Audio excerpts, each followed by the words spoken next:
What is your view on, the issues that are being proposed and, amending the Constitution at such a time? What are your views on that? Let me first start by saying that I've always held the view that a constitution can be amended if necessary. In fact, immediately that we concluded the exercise of writing the constitution under the Constitution of Kenya Review Commission, I wrote a book called The Postponed Promise in 2006. That was at a time when we did not succeed in having a constitution after the 2005 referendum. Subsequently, after the post-election violence, we had the 2010 constitution. And it is acknowledged that that particular constitution was one that was in many ways a ceasefire document. And when you look at that constitution, it is incoherent in a number of ways. It is incoherent partly because, one, it failed to appreciate the philosophical underpinnings of the Boma's draft. Two, when the harmonized draft was produced by the committee of experts, the politicians at Naivasha introduced things in a very uncoordinated manner. And that is why, for example, you see that the relationship between the National Assembly and the Senate is not clear. The question of representation, which is called the two-third gender rule, is not clear. And in terms of the competencies of the devolved units, so there is merit in some of the proposals. But let us look at the BBI. The BBI can be seen from different perspectives. It comes at a time on the 9th day of March, the year 2018, when Mr. Raila Odinga has lost the election, and he does not believe that he has lost the election. The country is under threat. In fact, some of the acolytes of Mr. Odinga threatened that the country be partitioned. And through both internal and external pressure, which I'm aware of, we have the rapprochement between Mr. Odinga and Mr. Kenyatta, and lo and behold, the Building Bridges Initiative, which therefore can also be described as a ceasefire between the two opposing parties and the 9-point agenda. And of course, it now makes certain proposals to amend the Constitution of Kenya 2010. The question that is being debated now, what is the merit, or what are the merits and demerits of the proposal that are contained in that document? A number of things which we don't talk about, but we must. How was the committee constituted? These were individuals who were handpicked by Mr. Odinga and by President Kenyatta. They are beholden to them. They are not like the members of the committee of experts who were competitively appointed, or the Constitution of Kenya Review Commission who were competitively appointed. And most of them actually are not experts in constitution writing. And ultimately, they go out into the public and they make a claim that they have talked to millions, which is not true.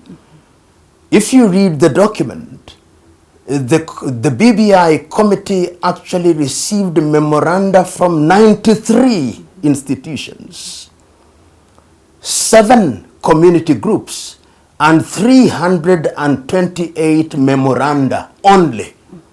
They therefore claim that those individuals represented millions.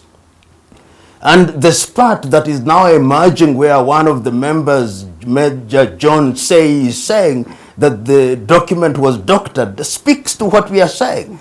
That indeed, this particular document is a document that does not largely represent the views of the people of Kenya. It is a political document. But that does not take away the fact that there are certain proposals which deserve attention. But let us look at the proposals from two perspectives. Most of them are not constitutional.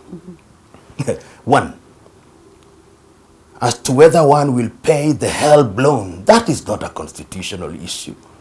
Whether there is a tax holiday, that is not a constitutional issue. Absolutely. Many of the things that you find there are cleverly introduced to create the impression that these amendments are going to benefit every sector of the society.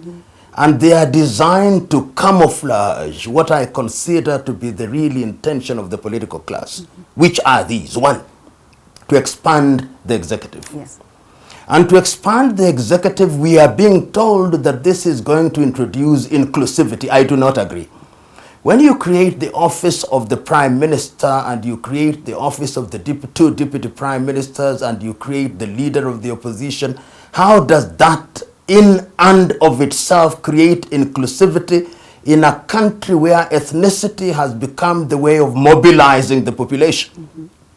In my view, those who think in that direction, and with due respect to them, think that an arrangement such as that gives them the ability to marshal the leaders of the 5 major tribes, let's be honest, and therefore to attract votes and to win the presidency, the vice presidency, and the prime ministership.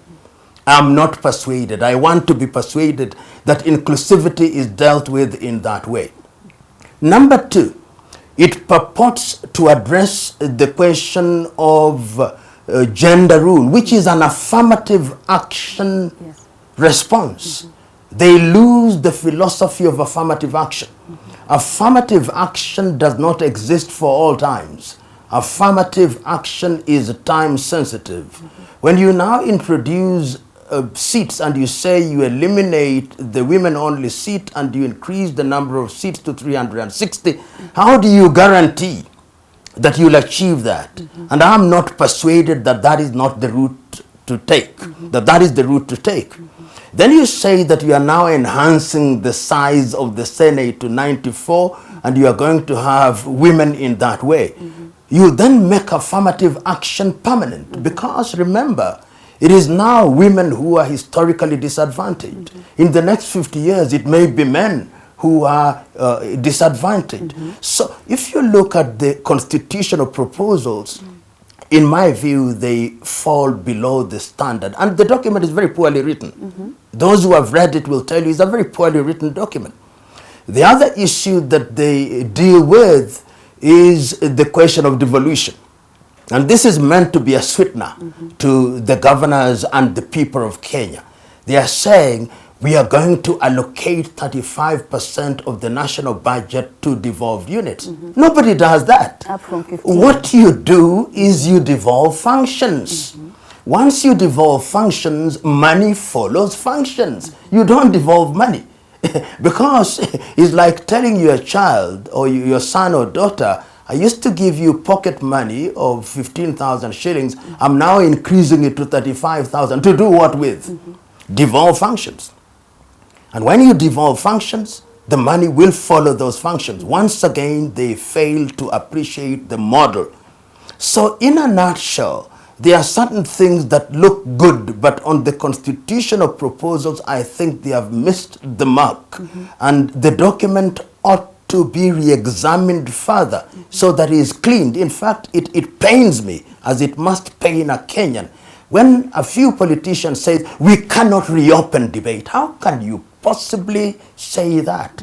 This is a document that is expected to address the interests of Kenyans who live now and Kenyans in the next generation.